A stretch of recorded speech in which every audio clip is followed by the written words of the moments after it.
Hey guys, totally off the cuff video.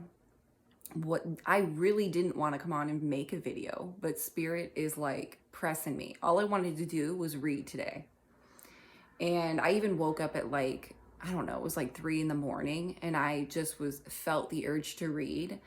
But I ended up going back to sleep anyways because I was, my 3D mind was more concerned about whether I got enough sleep to function the next day, even though I already got 5 hours. And I probably should have followed that urge because then I woke up and I was like obsessed with the idea of just reading. And that's all I cared about. I was ready for the kids to go to school so I could start reading. And I was like, I understand like when I need to do something, when I'm called to do something, that I need to follow those nudges because it's part of my mission. It's part of what I need to share and what I need to come on and express to whoever comes across my content. And I always put out the intention that, whatever needs to be heard, use me as that conduit, Spirit. Use me as that conduit of light to deliver a message to whoever needs to hear it. And whoever needs to hear that message be drawn to it like a magnet. And I put that intention out before every single video that I make. I protect the energy, I protect the space. And it really is something that has become a part of my life and a part of just how I operate and who I came here to be in my mission. And so that kind of aligns with what Spirit just brought through to me about 30 minutes ago. And I was like, okay, I'll just share it in a live that I do tomorrow or something. And they're like, no, this isn't even for live. Like, this just needs to be heard by way showers and people who are out here healing in order to be a part of mission and what we all came here to do. Because we didn't all have to come here. We came here to do something, but we can't even do that thing until we're healed. So a lot of,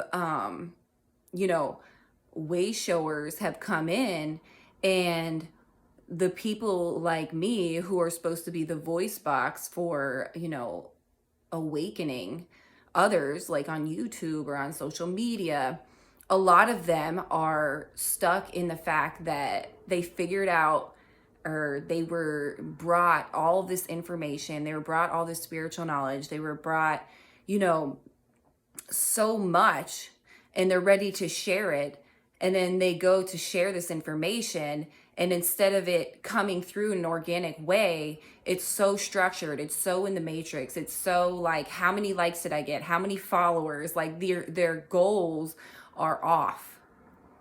And instead of being focused on the message and what really needs to come through, because they're an authentic, unique version of source and creator.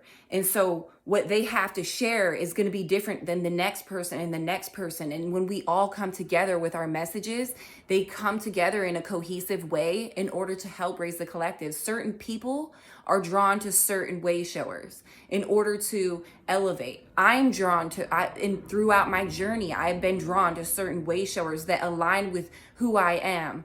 With my journey as an empath and what my gifts are and what I came to do here. So we align with different people and we outgrow different people. Not necessarily outgrow as to say that we're a higher frequency than them, but we're ready for different information and we get led to different areas, different books, different people, different whatever it is. You can just receive information just through meditation or however you receive from Spirit. Everybody is different.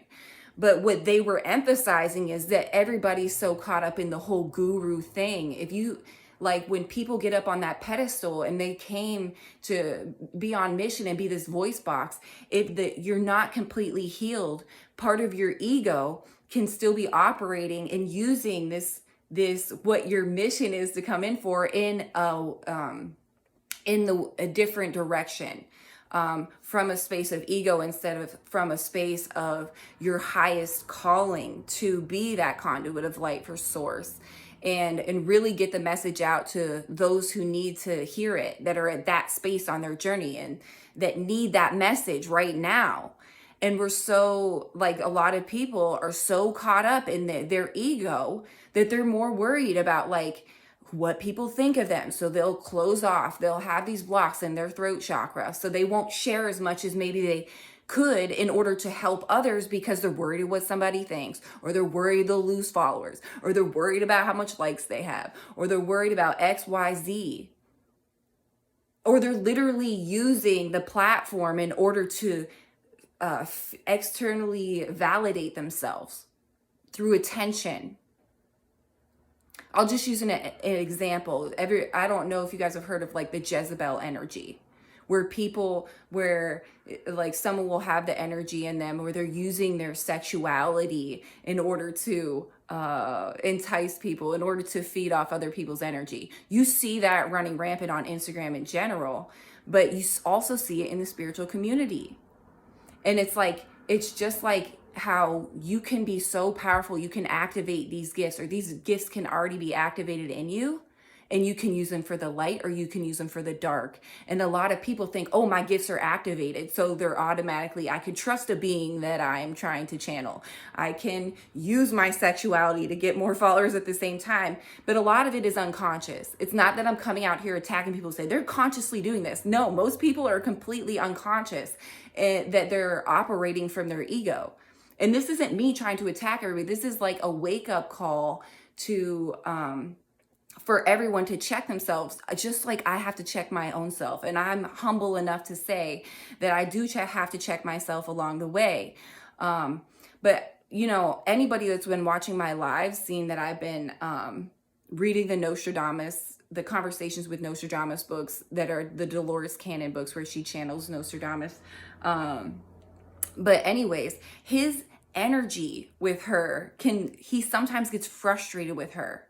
He gets frustrated with the way that our culture has been, you know, manipulated, and it makes it difficult to he has this tough love kind of vibe to him, but he also was like one of the greatest mystics and of all time. And he has such an emphasis on making sure that all his prophecies, like so many, I think there's like thousands, like there's so many, that they're interpreted the right way, because he literally is trying to help change timelines in the future. So if people know something is coming, they can do something about it. And didn't we come to do something about what's going on right now?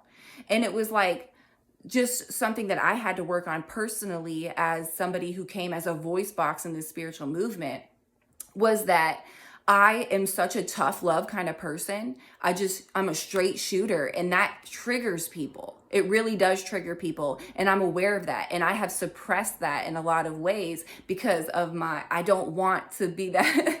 I don't want to, just the same reason that I just said. You lose followers, you get, people take things the wrong way. But really, it's just whenever you're triggered, it's something that you have to look at inside of yourself to see, okay, what does that stem from, right?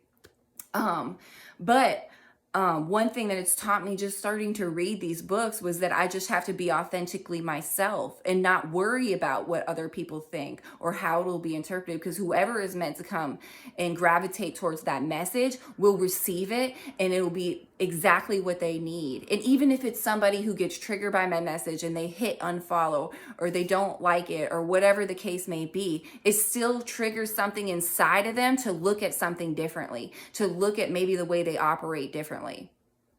And that's not to say that I'm always right. I'm just here being used as a conduit so I can help other people recognize and become more aware, more conscious of what's going on around them. And then we, in turn, can be more prepared for whatever this future holds, which is the splitting of timelines, this new earth timeline that we're here to create. But how can we create it when we're so caught up in the culture, emphasis on the word cult, which is why a lot of people who came in to be the voice box are using their gifts and using their powers for something that is of the negative instead of the positive, in a completely unconscious way, because it's how our matrix works.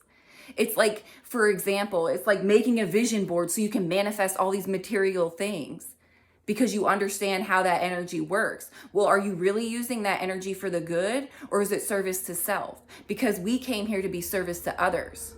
And these are the things that are distracting people, like being so obsessed with their relationships or things in the outside world, when really if they focus that inward and really started healing and doing the work, they could become more childlike. They could become in that creative space where they're really channeling source and being that most unique aspect that nobody else is like you. Nobody else is going to come through and deliver what you have to deliver to this world. And if we, like I said in so many videos, if we all embody that unique aspect, that's how we create new earth. We all bring in something unique and different and amazing and beautiful in that connection to source. But we cannot do that when we're so freaking distracted by everything outside of us that has nothing to do with it. When you go inward, it doesn't matter who you're in a relationship with. It doesn't matter what your job is. It doesn't matter any of that shit on the outside, because you'll start channeling that from that creative space and everything falls into place. You don't got to worry about any of that. You did the healing. You're good with you. You're good with who you are. So when you're good with who you are, you start letting go, you start being present, and then everything in the outside world, it doesn't matter because it falls into place because you're a frequency match to everything that you actually came here to be. You become a match.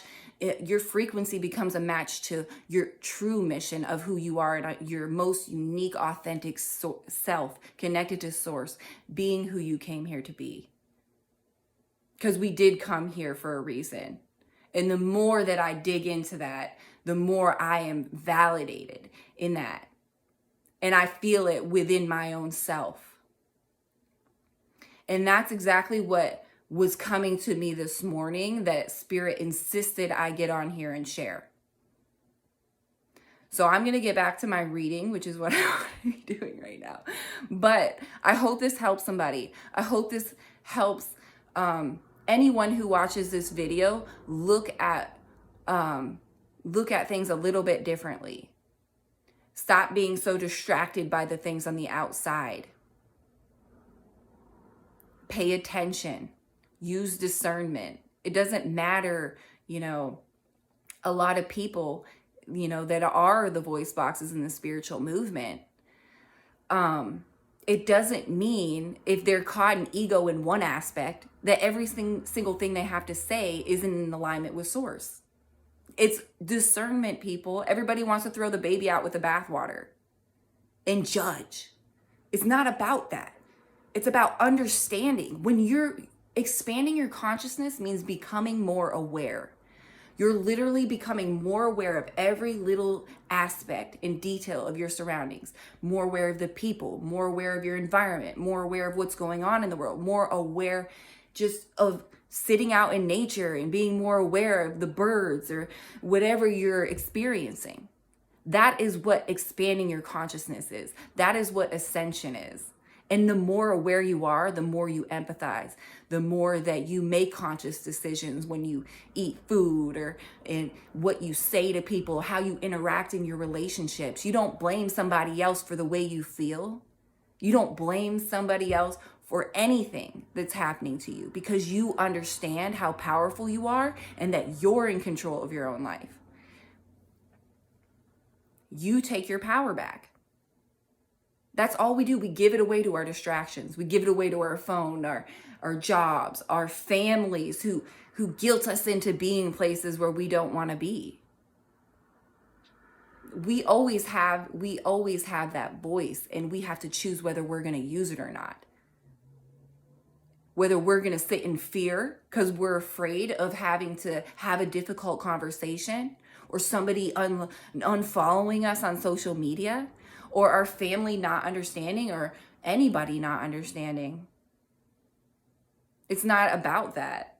Because when you get out of your comfort zone and you're able to open up and express yourself in an authentic way, those who are meant for you will gravitate towards you. And the other ones, you planted a seed. It's a win-win. But our egos can't see it that way because we're so attached to these stories that we've always been told, this culture we've always been living in. But the more you detach, the more you're able to sink so deeply into that connection to source that you become more childlike, you become creative, and you start expressing in your own unique way. And it feels so good that screw everything on the outside. because this feels so good that I'm not even interested anymore. I'm completely detached.